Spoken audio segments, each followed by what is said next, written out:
So Violent Night is just absolutely incredible. You can really tell that David Harbour is just having the time of his life making this film, and in turn the audience is really enjoying themselves as well.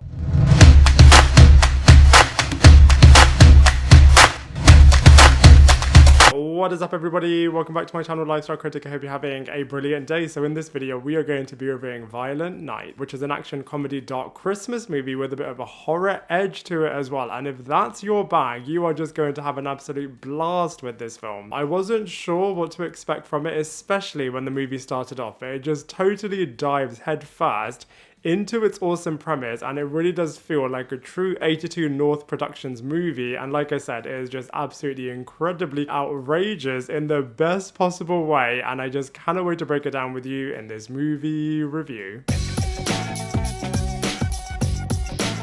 So we're first introduced to a really disgruntled real-life Santa Claus who has become really despondent at the fact that kids have just become really materialistic and just want more and more and are never satisfied.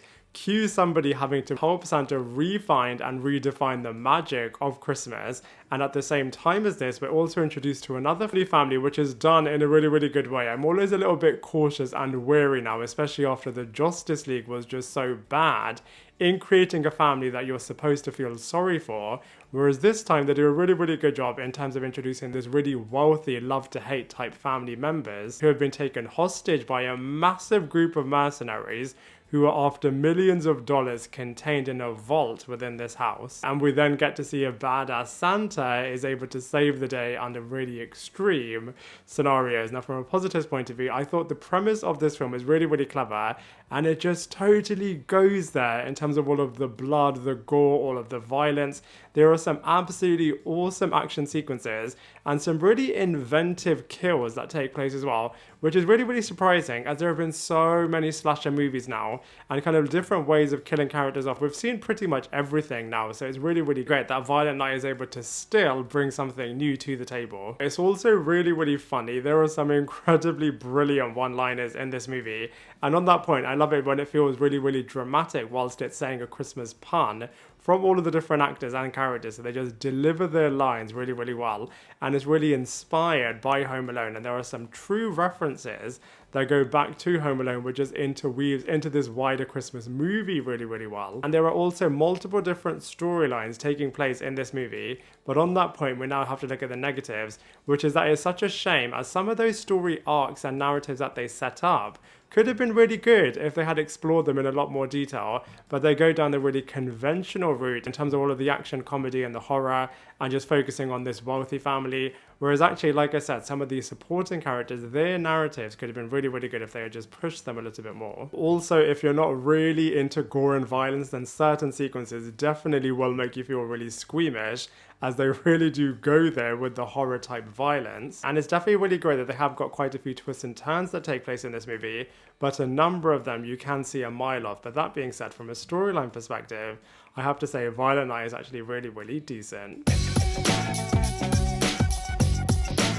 So from a cast and characters point of view, the cast definitely do deliver in this movie. The characters definitely could have been a little bit more defined and definitely could have gone into a lot more depth with their particular narratives, but for the most part they are really good. So let's go through them one by one. So first up we have David Harbour, who it really does feel like this is his movie, and he just totally delivers. He just throws himself quite literally into the role of this despondent Santa Claus who has actually got a bit of a warrior background. I love the setup that they did with this character's backstory, and therefore he is able to totally deliver on all of the violent aspects that this character needs to do in terms of defending this family and just killing all of the mercenaries, and also being a threat against them as well, and really being somebody that is really getting in the way of all of their massive plans of this hostage takeover and this plan to find all of these millions of dollars. So not only is he an epic warrior, but on top of that they also do retain all of the classic Christmas aspects. So there is a lot of magic that takes place from a Christmas perspective. And David Harbour is excellent in terms of delivering on all of the campiness, all of the funniness,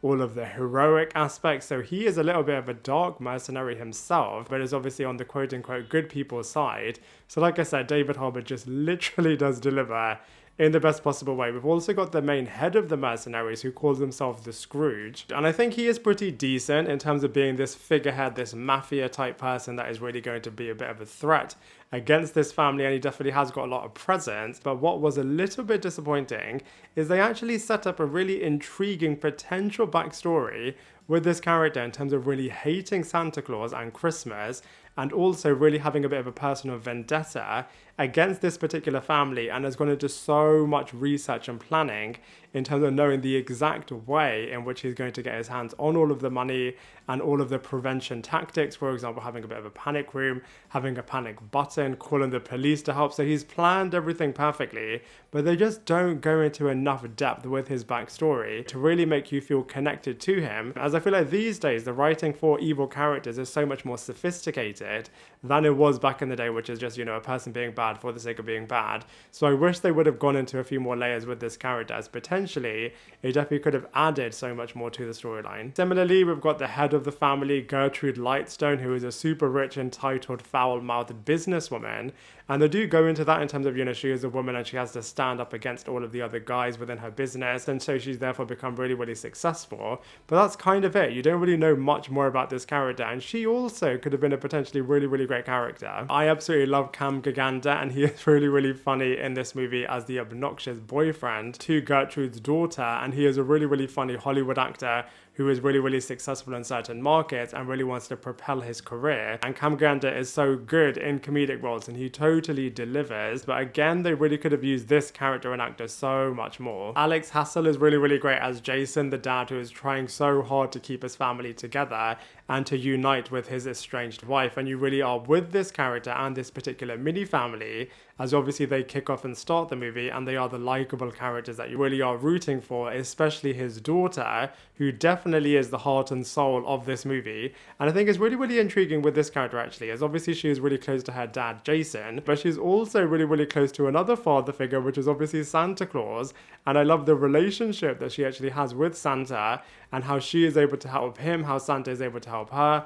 And obviously she has a little bit of Kevin McAllister in her from a Home Alone perspective. So I think this character, like I said, really does bring the light in this movie. Her mother's fine. They definitely could have developed her a lot more in terms of really not liking this rich lifestyle and just feeling really agitated by everything that's going on. But they did play it relatively safe with her.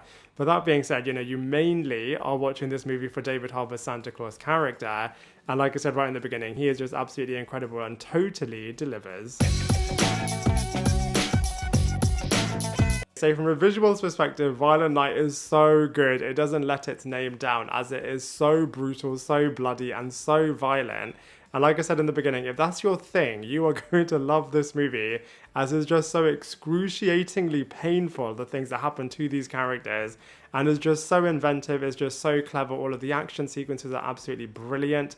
It does still have a lot of Christmas magic in there as well. The reindeers are really, really brilliant, and all of the flying sequences with Santa Claus looks really, really cool. All of the final boss type battles look really, really brilliant too. And it really does feel like a twisted Christmas movie. And like I said, if that's your thing, you are just going to love Violent Night. So Violent Night isn't the first dark type Christmas movie. There are a lot of other ones, but this one really does add to the genre so well. So if you want to check out other dark evil Christmas movies, then you can check out The Mean One, Black Christmas, Gremlins, Krampus, Bad Santa, Scream, Panic Room, and even The Purge. I feel like the first Purge movie definitely has got a lot of similarities actually, in terms of a rich household being taken over and all of the people in the house being hostages, and just a lot of killing taking place. And of course, we have to compare it to Home Alone, which it does borrow a lot of things from. And if anything, it feels like a more realistic version of Home Alone, and is just so brilliantly brutal from that perspective. And so from a comparisons point of view, Violent Night is just adding to this genre really, really well. So overall, I really, really enjoyed Violent Night. You know what you're signing up for when you watch this movie, and I feel like it does totally deliver on all of the things that you would want to see in this film. They definitely could have and should have pushed their secondary characters and all of the other narratives in this movie that they had set up really, really well, so much more, because then it would have really added even more to this film. But for what they do have in this film is really, really great, and they do a lot of setting up of a potential sequel, especially with Mrs. Claus, which I think could be really, really intriguing as well. But as far as the first Violent Night movie is concerned, I'm going to give it a solid 7 out of 10. Now I'd love to hear what you thought of Violent Night, so please let me know in the comment section below. Otherwise, I look forward to seeing you in my next video.